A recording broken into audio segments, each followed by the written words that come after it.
Hi everybody, so today we're doing a clean and decorate for fall.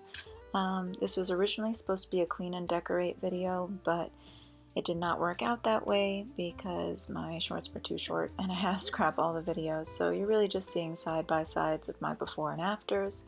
I don't know why it's so embarrassing for me to show the before pictures and videos because I don't know, I just hate when people have to see my house messy.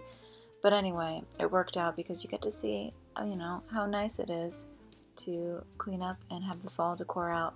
In our house, we do harvest season decor, so it's not necessarily Halloween and it's not necessarily Thanksgiving. These decorations we have from late September to early November because by then I'm ready for Christmas time. So these decorations are just a nice blend for the harvest season. And we just are doing minimal decorations because we don't want to be too cluttered in the house. So these are just minimal harvest season decorations.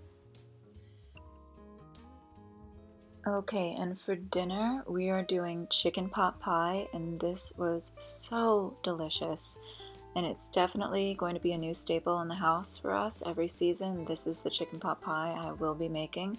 You're going to get a rotisserie chicken and, just take part all of the meat and set it aside. I'll have the entire recipe as well as the dessert recipe in the description so you guys can go there to look for it. But basically, I'm just taking apart the chicken, and you can use a fork and a knife, but I started using my hands and it ended up working nicer because it let me go through all my chicken, take off all the cartilage or any bones that might have been missed in a blender or something, and it just helped me to shred it better with my hands. And then the recipe called for an onion, but if there is any sort of recipe that has onion in it, between Seth and I, onion kind of upsets our stomach sometimes, Seth more than I, and I don't really like chunky onions in any sort of recipe, so if ever there's a recipe that calls for onions, I'm going to dice them a bit just so that they're small enough to throw in the food processor. And then once I throw them in the food processor, I try to make it as tiny as possible, those little bits of onion, so that it's more like almost even a puree, honestly.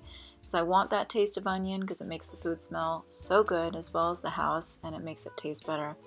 But I don't want an overwhelming bite of onion in my food, so I always go with the food processor with that.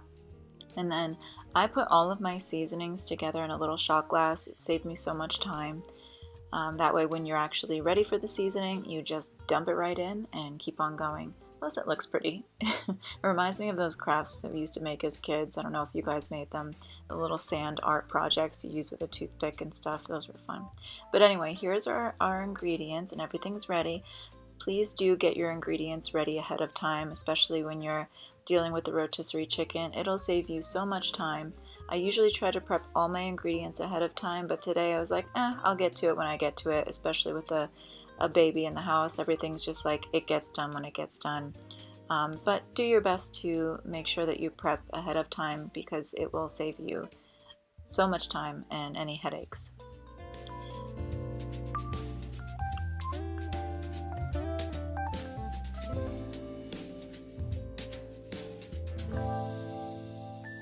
This also was the first cold day we had had so far, and it was nice because it was chilly. It was around 60 or so, and it was rainy, and it was the perfect day for chicken pot pie, and I've been waiting to make this for so long, and today was the day, and I was so excited. It was perfect. Of course, after this, it shot right back up to like almost 80, so I'm glad that I made it when I did.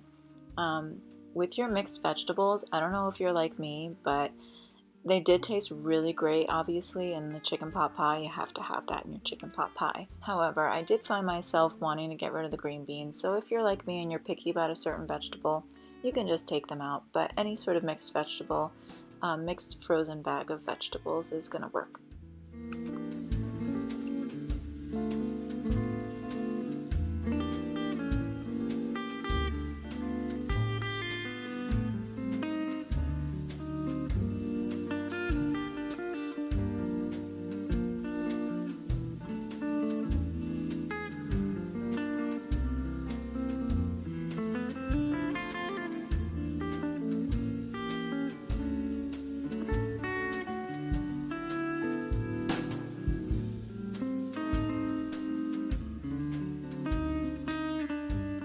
Also, as a little disclaimer, just in case you're wondering why my heavy cream looks a little lumpy, it's only because we freeze everything. We have about, like, I don't know, 2.5 freezers in the house that we like to keep and store everything, like milk and bread and cheese and meat and you name it. And heavy cream is something that we freeze ahead of time just to have backups and extras. So it's still good, still tastes fine. It's just lumpy because it was a little frozen, but it melts, and oh my god, look how gooey and yummy and oh, so delicious. Even just looking at it makes me hungry again.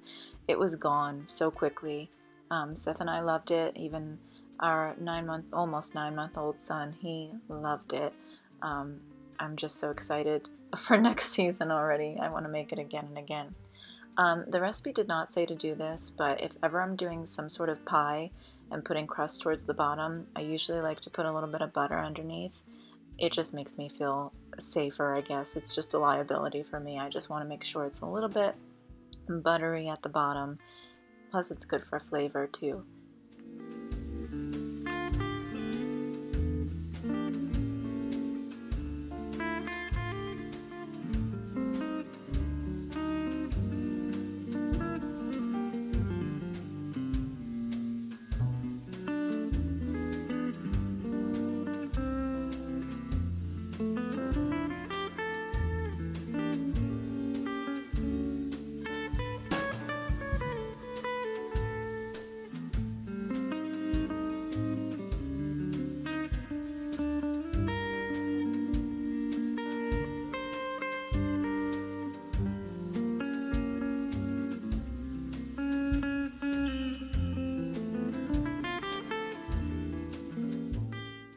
So here it is, fresh out of the oven, hot and bubbly, and you're going to want to wait, I want to say 10 minutes or so, maybe longer, just to let it cool. Use your judgment with this. I did not wait. I was too eager and too hungry, and I was just ready to dig in. But if you do let it cool and wait a little bit, it'll hold its shape so much better. And I will say this was just as good as leftovers the next day.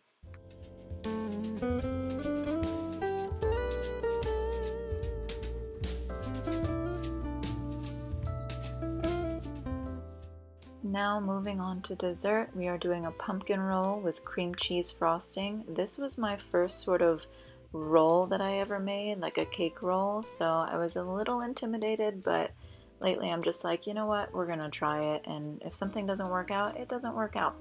It was pretty good. I just can't tell if I like pumpkin or not. I'm trying really hard to be a pumpkin spice girl, and I've just always been an apple cinnamon person, especially during the fall. Apple is my go-to. I'm trying to like pumpkin a little bit more. It was good enough for me to keep going for some more, but I can't tell if maybe I did something wrong or if I just don't like pumpkin as much as everybody else does. I really don't know. It was really good though, but I will point out a few things that I would have done differently. This was my first pumpkin roll, obviously, so next time I'll know what to do in the future, but it still was pretty good.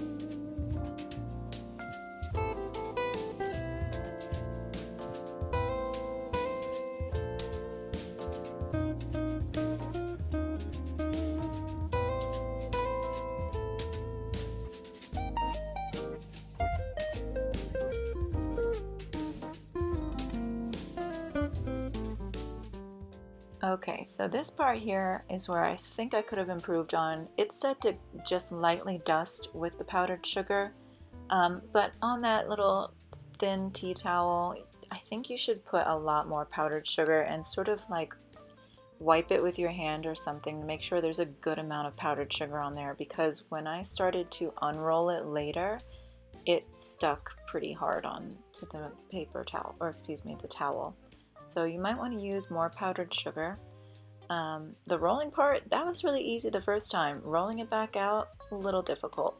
The recipe didn't say to put it in the fridge, but it did say to let it cool completely. So I thought, okay, while I'm making the cream cheese frosting, which you can see me doing now, I will just put it in the fridge to let it cool for a while and then take it out. So I don't know what made it like more sticky. Maybe I needed to add more flour, but definitely add some more powdered sugar to that little thin towel. It will help, I think, to make it not stick as much.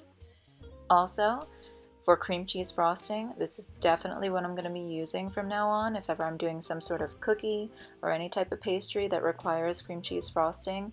Making your own frosting is definitely worth it. The store-bought frostings always taste like chemicals, but this frosting was delicious. So here's what I'm talking about with the stickiness on the towel.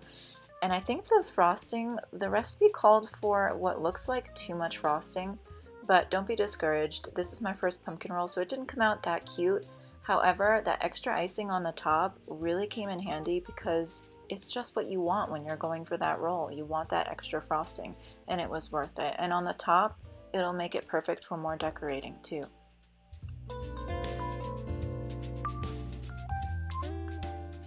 So thank you for watching. I hope you guys try these recipes because they really are worth it and perfect for this holiday season. Thank you guys, and see you in my next video.